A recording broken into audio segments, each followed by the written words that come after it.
नमस्कार, मैं हूँ राधिका राज और आप देख रहे हैं कैपिटल टीवी उत्तर प्रदेश पर 4 का चक्रव्यूह। आज 4 के चक्रव्यूह में सबसे बड़ी खबर आपको बता दें, जनगणना से जुड़ी है।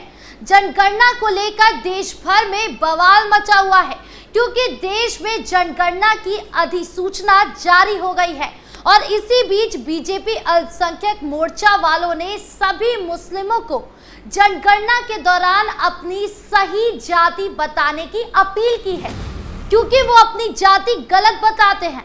तो क्या कुछ चल रहा है जाति जनगणना को लेकर बताएंगे आपको। साथ ही बात होगी चुनावी हिंदू अखिलेश यादव की। अखिलेश यादव ने आज वो काम किया जिससे शायद उन्होंने अपने कार्यकाल में किया होता तो आज उनकी छवि कुछ और होती और हो सकता है वो सत्ता में होते। तो क्या किया अखिलेश यादव ने बताएंगे आपको। फिर बात होगी बुलडोजर एक्शन की जो संभल में देखा गया, जिसके बाद अखिलेश यादव पर भी सवाल उठने लगे हैं। तो क्या है पूरा मामला बताएंगे आपको। और आखिर में बात होगी यूपी के बरेली की, जहां बरेली से 2 छात्र की गिरफ्तारी हुई है जो कट्टरपंथी संगठन में संलिप्त पाए गए। बताएंगे आपको पूरा मामला। तो चलिए शुरू करते हैं 4 का चक्रव्यूह। शुरुआत करते हैं आज की सबसे बड़ी खबर से जो जनगणना से जुड़ी है। केंद्र सरकार ने सोमवार को जनगणना की अधिसूचना जारी कर दी है। साल 2027 में उत्तर प्रदेश समेत पूरे देश में जनगणना शुरू होगी। बीजेपी अल्पसंख्यक मोर्चा ने इसका स्वागत किया है। मोर्चा के राष्ट्रीय अध्यक्ष जमाल सिद्दीकी ने कहा कि इसका असर पसमानदा मुसलमानों पर पड़ेगा, इसीलिए सभी मुस्लिम बिना किसी मौलाना के बहकावे में आए अपनी सही जाति के बारे में बताएं। जनगणना में जो डेटा सामने आएगा उसके आधार पर सामाजिक न्याय की दिशा में नीति निर्माण हो सकेगा। मुस्लिम समुदाय में भी जातियां होती हैं, लेकिन अक्सर उन्हें धर्म के आधार पर गिनती में शामिल किया जाता है, जिससे उनके अंदर की विविधता, सामाजिक आर्थिक असमानता और शैक्षणिक स्थिति की सही जानकारी नहीं मिल पाती। जमाल सिद्दीकी ने मुस्लिमों से अपील की कि जनगणना का फॉर्म भरते समय मुसलमान जाति के कॉलम में अपनी सही जाति के बारे में बताएं। ये जातिगत जनगणना है, धार्मिक जनगणना नहीं है। जाति संस्कृति का हिस्सा है, धर्म का हिस्सा नहीं है। बीजेपी अल्पसंख्यक मोर्चा के अध्यक्ष ने कहा कि जाति जनगणना को लेकर कट्टरपंथियों के बहकावे में आने की जरूरत नहीं है। जब जनगणना में लोग आए तो उन्हें धर्म के साथ अपनी सही जाति की भी जानकारी दी जाए, ये बेहद जरूरी है। कुछ कट्टरपंथी लोगों को गुमराह करने के लिए ऐसी अपील कर रहे हैं कि मुस्लिम अपनी जाति इस्लाम बताए। ऐसे में जो पिछड़े और गरीब तबके के लिए मुसलमान हैं, उनकी सही स्थिति को जानना मुश्किल होगा। जाति जनगणना के बाद जो डेटा सामने आएगा उसके आधार पर आगे की रणनीति बनेगी। सोचिए, मुस्लिम समुदाय कट्टरपंथियों से कितनी आसानी से प्रभावित हो जाते हैं कि वो अपनी जाति छुपाकर धर्म सामने रख देते हैं। मौलवी ये दिखाना चाहते हैं कि हम एकजुट हैं, लेकिन जरा सोचिए कि वही मौलवी कैसे पूरे समुदाय के विकास के आड़े आता है। जाति ना बताने से ना उनके लिए कोई रणनीति बन पाती है, ना ही कोई विकास हो पाता है, जिससे जो पसमानदा समाज जैसी जाति है वो कभी आगे ही नहीं बढ़ पाती। मदरसे में आप केवल धार्मिक शिक्षा लेते हैं, जिसका नतीजा है कि आप धर्म की आड़ में पूरे समुदाय को गुमराह कर देते हैं। इस पर रोक लगाने के लिए समुदाय खुद अपनी सही जाति बतानी पड़ेगी ताकि उनके लिए कोई रणनीति बने और विकास हो। बढ़ते अगली खबर की ओर जो अखिलेश यादव से जुड़ी है। अखिलेश यादव ऐसे नेता हैं जो मौसम से पहले बदल जाते हैं। उनकी सोच और रणनीति इतनी कंफ्यूजिव है कि हिंदू समुदाय हो या मुस्लिम समुदाय, दोनों ही उनसे परेशान रहता है। दरअसल रोजाना की तरह आज फिर एक हाथ में चाय और दूसरे से ट्वीट किया है, लेकिन आज उन्होंने योगी सरकार को नहीं घेरा, बल्कि उन्होंने एक इटावा का वीडियो शेयर किया है जिसमें मंदिर का निर्माण दिख रहा है।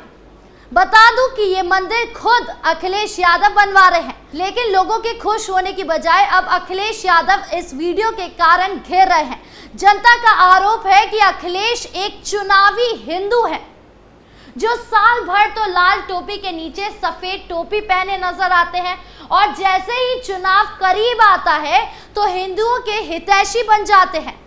अखिलेश यादव वो नेता है जो अपने कार्यकाल में महापुरुष सुहेलदेव की प्रतिमा का कभी सोचते भी नहीं है, और जब वही प्रतिमा का सीएम योगी ने अनावरण किया तो अखिलेश यादव ने देखा देखी बोल दिया कि हम वादा करते हैं अपने कार्यकाल में सुहेलदेव की सोने की प्रतिमा लगाएंगे।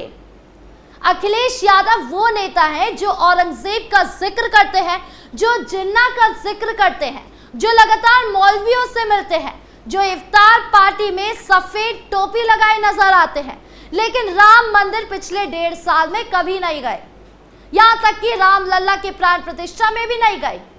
ऐसे नेता जो अल्लाह अल्लाह करते हैं वो चुनाव देखते ही मंदिर बनवा रहे हैं। इससे उनको फायदा तो नहीं मिलेगा, लेकिन लोगों के बातें जरूर सुनने को मिल रही है। सवाल तो ये है कि हिंदू समुदाय किस बात पर ध्यान दे। वो इस बात पर ध्यान दे कि साल भर नेता किस तरह मुसलमानों के हितैषी बने घूमते हैं, या फिर इस बात पर ध्यान दे कि चुनाव आते ही नेता चुनावी हिंदू बन जाते हैं।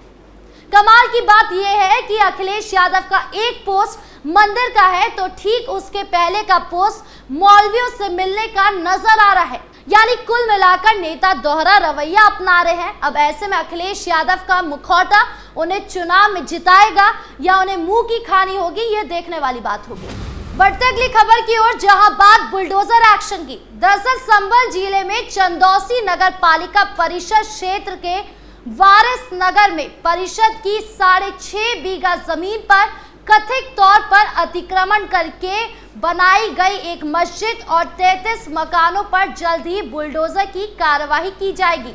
जिला प्रशासन ने ये जानकारी दी है। जिला अधिकारी राजेंद्र पेंसिया ने सोमवार को संवाददाताओं को बताया कि चंदौसी में नगर पालिका परिषद की जमीन पर अवैध रूप से एक मस्जिद और 33 मकान बनाए जाने की शिकायत इसी साल मार्च में चंदौसी तहसील कार्यालय में आयोजित संपूर्ण समाधान दिवस में की गई थी, जिसके बाद ये बड़ी कार्रवाई होने जा रही है। यानी यूपी में लगातार बुलडोजर एक्शन देखने को मिल रहा है।